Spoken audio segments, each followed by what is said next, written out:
পুরান বউয়ের নতুন শাড়ি, একটা কথা আছে না? বউ কিন্তু পুরান, শাড়ি পরছে নতুন, দেখতে মনে হয় নতুন বউ, আসলে কি নতুন বউ? এটা শাড়িটা নতুন।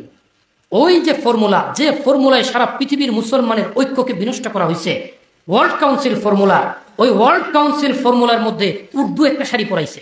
আগে ইংলিশ শাড়ি ছিল, এখন উর্দু শাড়ি পরাইছে, আলমী সুরার নাম দিয়া পরাইয়া মুসলমানদের মধ্যে ছেড়ে দিছে। সবচেয়ে গুরুত্বপূর্ণ যে বিষয়টি সেটি হচ্ছে এ হাদিসে ইমারত ও বাদশাহী ইত্যাদির উল্লেখ আছে, কথিত সুরার কোনো উল্লেখ নেই। কেননা কারো কথা শোনা বা মানা এটা কেবল এক ব্যক্তির সাথেই সম্পৃক্ত করা যায়। এর প্রমাণ এ হাদিস থেকেই বের করা যায়। এটা কি সম্ভব যে 20, 50 বা 100 জনের সুরা পদ থেকে মান্য করব? একের পর এক এলাকা থেকে এক একজন খলিফা হবে। আজকে আমাদেরকে কাফের মুসলমান নিয়ন্ত্রণ কিভাবে করে? তাদের একটা ফর্মুলার মাধ্যমে, ডিভাইড অ্যান্ড রোল, ভাগ করো আর শাসন করো, ভাগ করো শাসন করো, ভাগ করো শাসন করো। নির্দিষ্ট সময় পর তিনি পদত্যাগ করবেন, আরেক এলাকার আরেকজন খলিফা হবেন। এতে প্রত্যেক এলাকার উন্নতি হবে এবং একজন সারা পৃথিবীর ভিতরে একচেটিয়া কোনো ক্ষমতার দাপট দেখাইতে পারবে না। পৃথিবীর মধ্যে একটা শান্তি শৃঙ্খলা বিরাজ করবে। এই কথাটার উপরে তারা কিছু মুসলমানকে বিভ্রান্ত করলো এবং এই ফর্মুলাটার নাম দিল the world council of Lenin. The world council of Lenin, লেনিনের তৈরি বিশ্ব পরিষদ। বিসমিল্লাহির রহমানির রহিম। রাসূলুল্লাহ সাল্লাল্লাহু আলাইহি ওয়াসাল্লামের ভবিষ্যৎবাণী। তারপরে পুণ্যবান খলিফাগণের সুশাসন হবে, এরপর আসবে ন্যায়পরায়ণ বাদশাহদের রাজত্ব, অতঃপর আসবে স্বেচ্ছাচারী শাসকগণ। তাদের শোনা এবং মান্য করা ততক্ষণ পর্যন্ত ওয়াজিব যতক্ষণ না হারাম কাজের নির্দেশ দেয়। বিভেদ সৃষ্টি করো না, এবং এতে দিন ক্রমাগত প্রসার লাভ করবে এবং খেলাফত প্রতিষ্ঠিত থাকবে। এই হাদিসখানা আবু দাউদ শরীফ এবং অন্যান্য আরও কিছু কিতাবে মোটামুটি কাছাকাছি শব্দে বর্ণিত হয়েছে। এই হাদিস থেকে প্রাপ্ত কয়েকটি অতীব গুরুত্বপূর্ণ বিষয়: 1.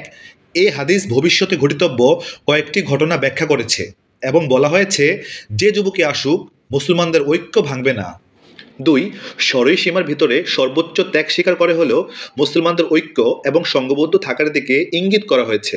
একই সাথে এটা কিয়ামত পর্যন্তের জন্য দাওয়াত দেওয়ার তরিকা ও দিক নির্দেশনাও বর্ণনা করে। 3. সবচেয়ে গুরুত্বপূর্ণ যে বিষয়টি সেটি হচ্ছে এ হাদিসে ইমারত ও বাদশাহী ইত্যাদির উল্লেখ আছে, কথিত সুরার কোনো উল্লেখ নেই। কেননা কারো কথা শোনা বা মানা এটা কেবল এক ব্যক্তির সাথেই সম্পৃক্ত করা যায়। এর প্রমাণ এ হাদিস থেকেই বের করা যায়। এটা কি সম্ভব যে 20, 50 বা 100 জনের সুরা পদ থেকে মান্য করব? নিজামউদ্দিন থেকে বিচ্যুত এই বিদ্রোহী চক্র রাসূলুল্লাহ সাল্লাল্লাহু আলাইহি ওয়াসাল্লামের এক আমিরের আনুগত্যের হুকুম অমান্য করতে চায়। জায়নবাদী অপশক্তির মাধ্যমে অস্তিত্ব লাভ করা ওয়ার্ল্ড কাউন্সিল তথা আলমী সুরা তত্ত্ব তারা বাস্তবায়নের আশা করে। জাযাকাল্লাহ খাইরান। বাপের একটা জমিন ওয়ারিশ সূত্রের সন্তানরা পাইছে। এলাকার কোন এক প্রতাপশালী ব্যক্তি এই জমিনটা অবৈধভাবে দখল করার জন্য সুযোগ খুঁজতেছে। কিভাবে নিবে? ভাইয়েরা তো ঐক্যবদ্ধ, কেউ জমিনটা বেচবে না, বাপের পৈতৃক সূত্রে পাওয়া। ওই ব্যক্তি তখন কি করলো? ভাইদের ভিতরে দ্বন্দ্ব লাগাই দিল। কে বলল যে এটা তো এইভাবে পড়ে থাকলে তোমাদের কারোই কোনো লাভ হবে না, এই জামাটা বিক্রি করে দাও, জায়গার দাম যদি 5 টাকা হয় 7 টাকা দিব। ও চিন্তা করলো তাই তো পড়ে রয়েছে, লাভ কি, টাকা পেলে তো ভালোই। ওই বাইরে গিয়ে বলতেছে আমার কাছে বিক্রি করে তোমার দেবো 60 টাকা। আরেকজনের তৃতীয় জনকে গিয়ে একই কথা।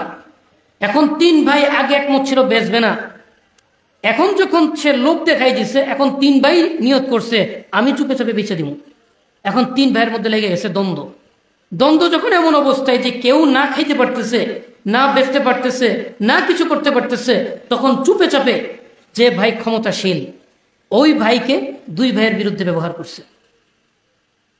তাকে অল্প কিছু টাকা দিয়ে 2 ভাইয়ের বিরুদ্ধে মামলা করাইয়া সামাজিক কোনো না কোনোভাবে হ্যারাসমেন্ট, কোনো না কোনোভাবে হয়রানির শিকার করাইয়া দূর দূরান্তে সরাই দিয়ে এক ভাই সুন্দর করে জমিটা বেঁচে দিয়েছে। তার এই 3 ভাইয়ের মাঝখানে ঢোকার সুযোগটাই ছিল বিভেদ আর অনৈক্য। সারা পৃথিবীর মুসলমান যখন ঐক্যবদ্ধ ছিল, খেলাফতের অধীনে ছিল, ততদিন পর্যন্ত ইহুদিরা পৃথিবীর কোথাও আস্তানা গেড়ে বসতে পারেনি। তখন তারা চিন্তা করলো পৃথিবীতে যদি আমাদেরকে বসতে হয় মুসলমানদের মধ্যে বিভেদ বিভক্তি সৃষ্টি করতে হবে। কেমনে বিভেদ সৃষ্টি করবে? কেমনে সৃষ্টি করবে? খলিফা তো একজন। তখন তারা গিয়ে কয়েকজন ব্যক্তিকে বুঝাইছে যে আমরা খলিফাদের একটা প্যানেল তৈরি করতে চাই। অনেকজন খলিফা ক্যান্ডিডেট থাকবে, পর্যায়ক্রমে একের পর এক এলাকা থেকে এক একজন খলিফা হবেন। নির্দিষ্ট সময় পর তিনি পদত্যাগ করবেন, আরেক এলাকার আরেকজন খলিফা হবেন।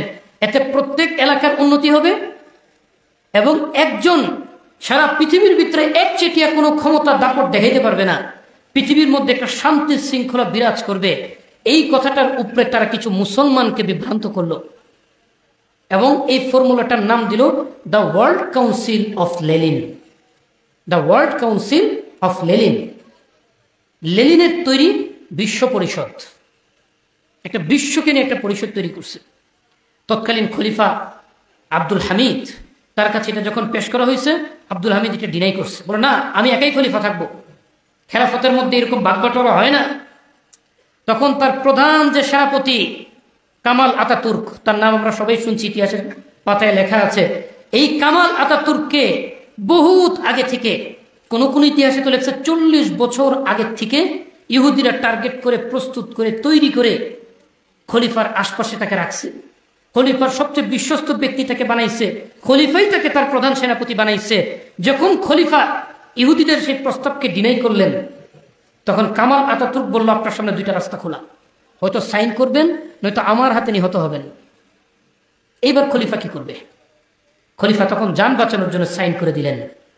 এই সাইন করার মাধ্যমে পৃথিবী থেকে খেলাফত বিলুপ্ত হইল এবং যে কয়েকজন ক্যান্ডিডেটকে বাড়ি বাড়ি করে পর্যায়ক্রমে একের পর এক খেলাফত দেওয়া হবে বলে ইহুদিরা আশ্বাস দিছিল, তারা যেহেতু মুসলমানদের সাথে গাদ্দারি করে ইহুদিদের পক্ষাবলম্বন করছে, ইহুদিরা বলছে কালকে যে আবার আমাদের সাথে তোমরা গাদ্দারি করবে না, এটার কোনো গ্যারান্টি নাই, তাই তোমাদেরকে খেলাফত দেওয়া হবে না, ক্ষমতায় বসানো হবে না, গাদ্দারের কোনো সম্মান নাই আমাদের কাছে, যাও তোমরা তোমাদের মতো পয়সা গুলা মরো, আমাদের কাজ আমরা হাসিল করে ফেলাইছি। এই ওয়ার্ল্ড কাউন্সিল শব্দটা ইংলিশ, এইটারই উর্দু নাম হচ্ছে আলমী শুরা। আলমী মানে ইন্টারন্যাশনাল, আন্তর্জাতিক, শুরা মানে পরিষদ। আপনারা অনলাইনে সার্চ করেন the world council of Lenin লেখে, দেখেন বিস্তারিত ইতিহাস পেয়ে যাবেন। ওই বাংলা একটা কথা আছে, পুরান বউয়ের নতুন শাড়ি, একটা কথা আছে না? বউ কিন্তু পুরান, শাড়ি পরছে নতুন, দেখতে মনে হয় নতুন বউ, আসলে কি নতুন বউ? এটা শাড়িটা নতুন।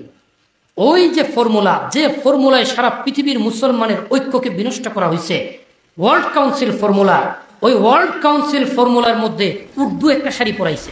আগে ইংলিশ শাড়ি ছিল, এখন উর্দু শাড়ি পরাইছে, আলমী শুরার নাম দিয়া পরাইয়া মুসলমানদের মধ্যে ছেড়ে দিছে।